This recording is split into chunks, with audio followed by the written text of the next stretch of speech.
ضلع وسطی Gilbert town block 18 پیالہ ہوٹل کے نزدیک گجر نالے کے ساتھ ناظم آباد نمبر 1 کا رہائشی رضویہ سوسائٹی میں رہنے والا منیب پاڑے والا علاقہ مکین اور شہریوں کے لیے وبال جان بن گیا۔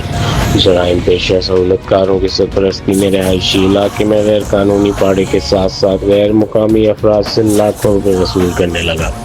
غیر قانونی مویشی منڈی بھی لگا دی گئی۔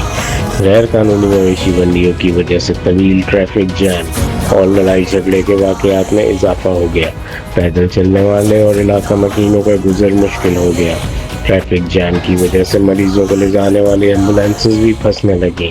غیر قانونی مویشی منڈیوں کی سرپرستی پرائیویٹ بیٹر کر رہا ہے جو ماضی میں منشیات، ناجائز اسلحہ اور ملوث ہونے کے متعدد تھانوں میں لاک اپ ہونے کے ساتھ ساتھ جیل بھی جا چکا ہے، جو مبینہ طور پر ضلع انتظامیہ گلبرٹ ٹاؤن اور پولیس کے نام پر ہزاروں روپے وصول کر رہا ہے۔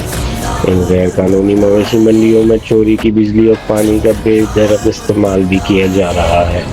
علاقہ مکینوں کا کہنا ہے کہ جلد از جلد اس کو غیر قانونی مویشی منڈی کے خلاف کارروائی کر کے اور اس کو ختم کیا جائے۔